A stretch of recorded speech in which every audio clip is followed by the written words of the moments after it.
El eco del dolor.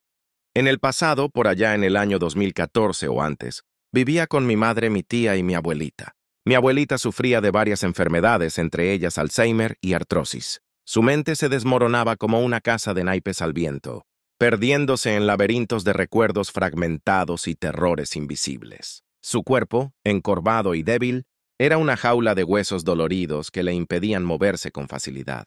No le gustaba dormir sola ni quedarse mucho tiempo sin compañía. Si eso sucedía, su voz se alzaba en la casa con gritos desgarradores, llenos de una angustia que erizaba la piel. A veces, su desesperación se convertía en furia.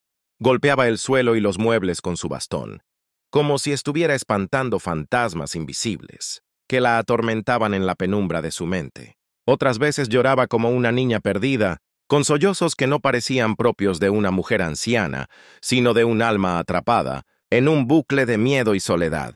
Con frecuencia nos miraba con ojos vacíos sin reconocernos. En más de una ocasión me observó fijamente, frunciendo el ceño con una mezcla de confusión y pánico.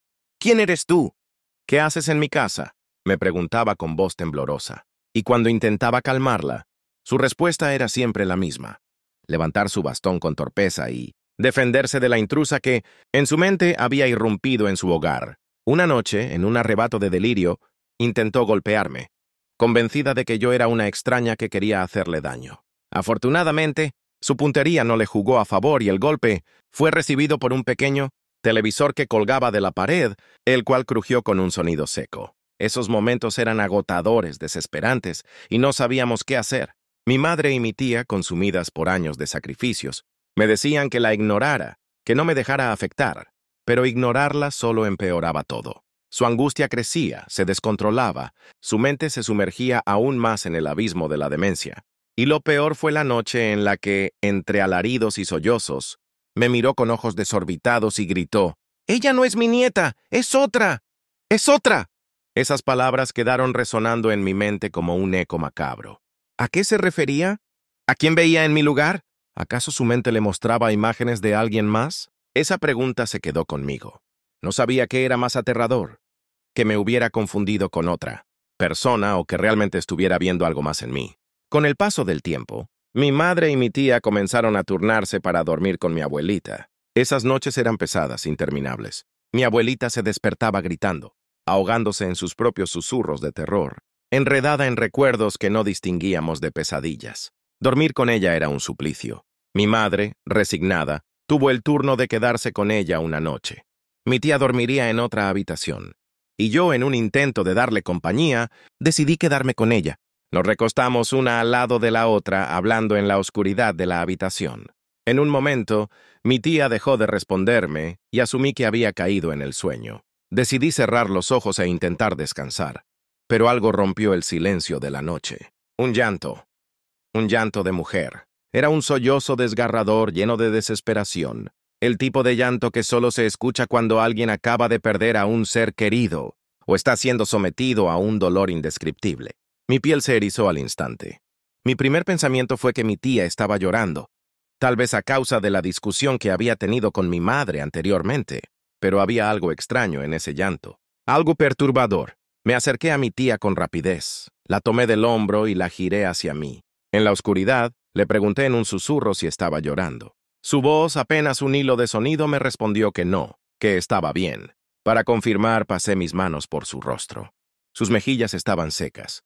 Sus ojos no mostraban signos de haber derramado lágrimas. Entonces, ¿quién estaba llorando? Mi corazón comenzó a latir con fuerza. Solté a mi tía, quien se giró para seguir durmiendo, y volví a mi posición con los ojos abiertos, mirando la oscuridad que me rodeaba. El silencio volvió, pero no por mucho tiempo. Nuevamente escuché sollozos ahogados. La misma voz, la misma mujer llorando en la penumbra. Esta vez, su llanto era más suave, pero igual de desesperado. De manera lenta y disimulada, me acerqué a mi tía y rodeé su cintura con mis brazos, buscando refugio en su calor. Lo que fuera que estuviera sucediendo, no quería enfrentarlo sola. Al día siguiente, después de regresar de estudiar, me acerqué a la cocina donde mi madre y mi tía estaban conversando. Mi abuelita se encontraba en la sala, ajena a todo. Mi tía me miró con expresión seria y me dijo: «No te vayas a asustar, pero quiero hacerte una pregunta». Yo arrugué el entrecejo y con un intento de broma respondí: Yo no fui, y solté una risita nerviosa. Pero ellas no rieron. Mi madre y mi tía intercambiaron una mirada, inquietante antes de que mi tía hablara de nuevo. No es eso, mi amor, tranquila. Solo quiero saber, ¿ayer en la noche escuchaste algo extraño mientras dormíamos? Sentí un alivio indescriptible. No estaba loca. No lo había imaginado. Algo había sucedido. Algo real. A medida que intercambiamos nuestras versiones, el rostro de mi madre se transformó en una mueca de horror. Mi tía también lo había escuchado. Ambas lo habíamos mantenido en silencio hasta ese momento. Entonces, ¿qué había sucedido aquella noche? Mi madre y mi tía comenzaron a hacer conjeturas. Fue entonces cuando me revelaron un detalle que me dejó helada. En esa habitación había fallecido una hermana de mi abuelita, la tía María. Aquel había sido su lecho de muerte. No quise preguntar si su partida fue dolorosa, si sufrió, si estuvo rodeada de desesperación y angustia. Pero dentro de mí algo me decía que sí. Si era ella quien aún proyectaba ecos de su voz, definitivamente pasó su último tiempo de vida en esta tierra, con un sufrimiento inexplicable, doloroso, desgarrador, inquietante. Lo sé porque yo misma lo escuché aquella noche, que su espíritu aún lloraba en esa habitación, tal vez atrapado entre este mundo y el siguiente.